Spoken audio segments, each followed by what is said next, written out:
Do you like fantasy books? Do you like gacha games? Do you like doing absolutely nothing?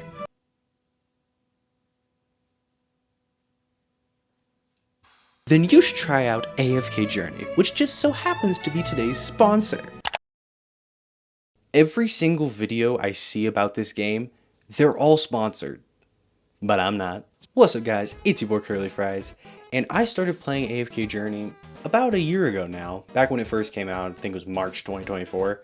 And, you know, I've been playing on and off for the past year and a half or so, and I thought I should make like an actual unsponsored review of the game, because most videos out there on this game are all sponsored, and you can't really trust somebody to give their honest opinion about something when they're being paid by that thing.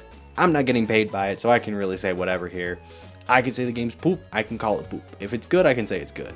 So let's just hop into it.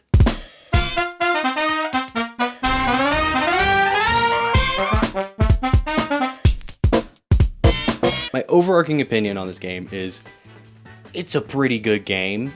The only thing is, it just takes up a lot of your time, where I know the game advertises itself as being this side game that you can kind of just put on the back burner and just let it, let it steam cook. You don't really gotta, it's not a fast, quick making a scrambled egg. It's more like you can take it, put it to the side, let the water boil, come back to it later, But really, the game is more like you're managing a 5-star kitchen, and you constantly have to be, if you want the most resources and the best experience, you need to be constantly on it.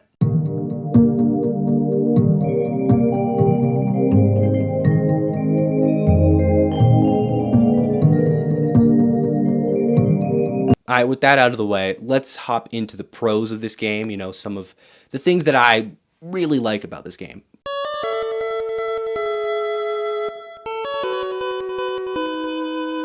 First pro, I'd say, the art style. I mean, this game, it's gorgeous. Like, it's beautiful.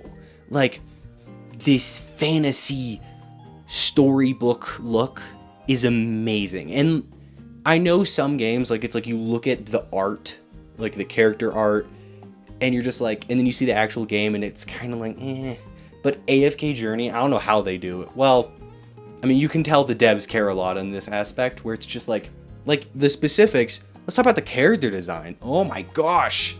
There's not one character in this game that doesn't look amazing. Even the characters people could maybe make an argument for, like, oh, look at Walker or whatever his name was. He's not that interesting of a character. He's still really well designed. There's not a miss. There is not a single miss in this game. And I'm pretty sure there's some new characters coming out later. I think there's like a panda later, I think, that's coming. I don't remember. It was in like the list of stuff coming later. Everything looks amazing. I did think for a while, like, okay, why do all the Graveborns kind of look similar? Why do all the Wilders kind of look similar when I first started? And then, like, back when the game first came out.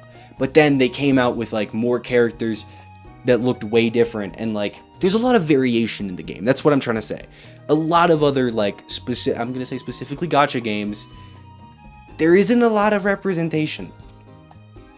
And then when there is, it's a little like I don't want to point fingers at specific companies or specific games. And then, oh, the environment design. Like, normally I'm not a person that, like, sits back and looks at a game and is like, wow, this thing's beautiful. There's only a couple of games that have ever done that. I think it's Breath of the Wild, Odyssey, Mario Odyssey. As a kid, I was just like, that, what's it called? Super Mario Galaxy, also as a kid. But, like, when I got older, I was kind of like, eh. But this game was just like, what? Especially the new area. I don't know. I don't want to get into spoilers. If you might be a little bit newer to the game. But if you've been playing the game, the new season that came out, I think it's this, I forget what the season's name is. It's the one with, like, the dwarves and the elves. But, like, I won't get into spoilers, but, like, whenever we go down and then we're exploring in the main down area, I guess, that place, that looks amazing. Or another one that's not really a spoiler, you've probably seen it, White Ridge. that season alone was insane. The environments in this game, just the story in this game. I mean, I'll get into this in a second. There's not a lot going on gameplay wise, but story wise, oh my gosh. You know, I was talking earlier about the best season, in my opinion, was the last season where it was like the ice place, White Ridge, I think. It wasn't called White Ridge, I don't think. Maybe it was, I don't know. That place, the story, like if you have not played the story, I'm not going to spoil it for you, but it will blow your mind. I remember seeing the trailer for it, and like I took a pretty long break from AFK Journey at that point. I saw the trailer for that, and I was like, oh, I literally need to play again. I immediately re-downloaded the game, and I was mad that it wasn't that season yet. I was like, I need to figure out what the heck that trailer was at. You can go watch the trailer. I think it's this one. I'll put it up on screen.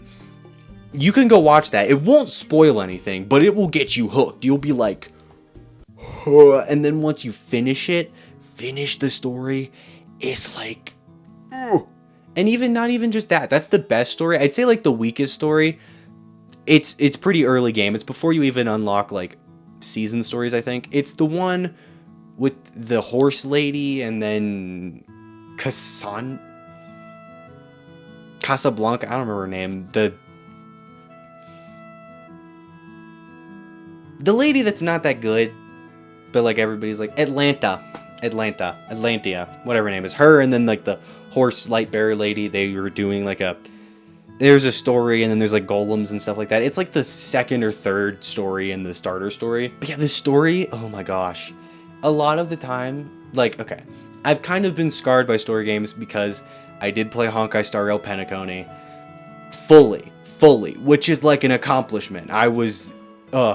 I thought the story ended like 5 times. I could make a video. I'll probably make a video in the future about Penacony, just Penacony specifically, but looks like a fledged. I've been scarred by story games.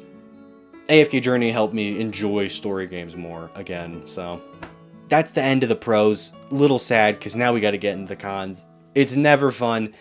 In my opinion, it's never really fun to like say negative stuff about stuff, but I kind of got to. It's a review.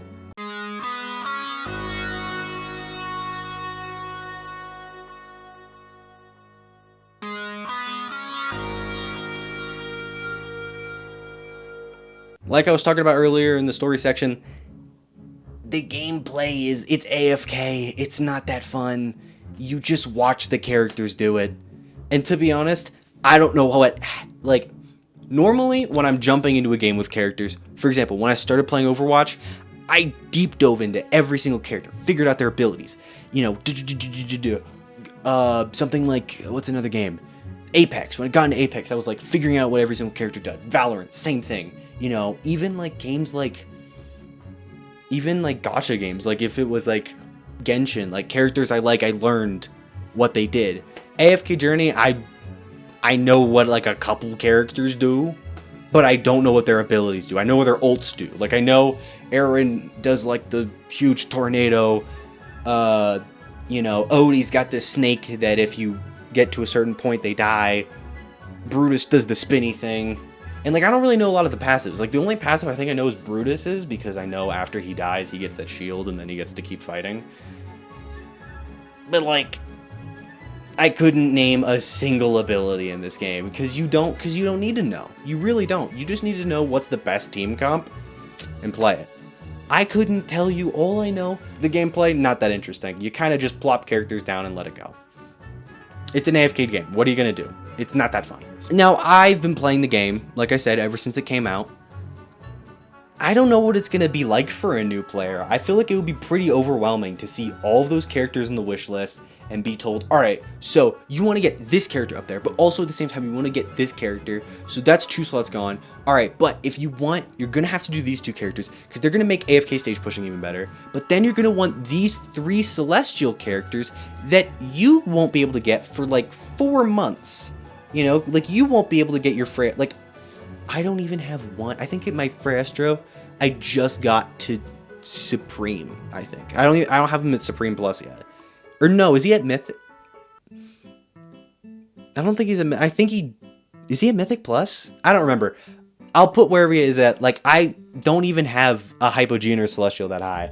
So it's like, as a new player, it's like in a lot of characters you're gonna need. Like, if you want to do Dream Realm, you need Elijah and whatever her name is.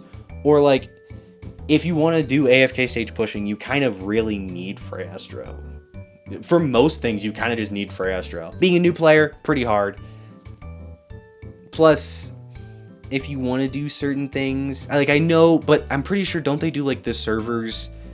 I'm pretty sure they do this thing with the servers where they put a bunch of new players all on a server together, so that way everybody's kind of at the same stage. So this one, I don't know if you know this about me, I'm free to play in every single game I ever play because I'm a teenager, I don't have money, and I'm not going to ask my mom, hey, can we spend like $20 to get this one character? With that, there's a lot of things as a free-to-play player you can't really do in AFK Journey. You're never going to be number one on the leaderboard. I don't want to be number one, I don't really care, but you can still do well though. I don't want to put this across as like you need to be a whale to be good in certain game modes. For example, there is Dream Realm. You don't really need to be, you know, a huge whale. I mean, you can be free to play. Like, again, remember, I've been playing for like ever since the game came out, but I take long breaks, so it's like I'm not really. But I'm like I'm in the top like 70 usually. I'm only top 70 for Dream Realm, but if I was really on it, I could probably be like top 40, top 50.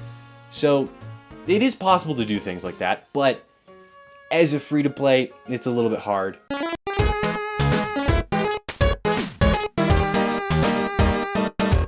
The game's kind of boring. It's really just a big number go up kind of game.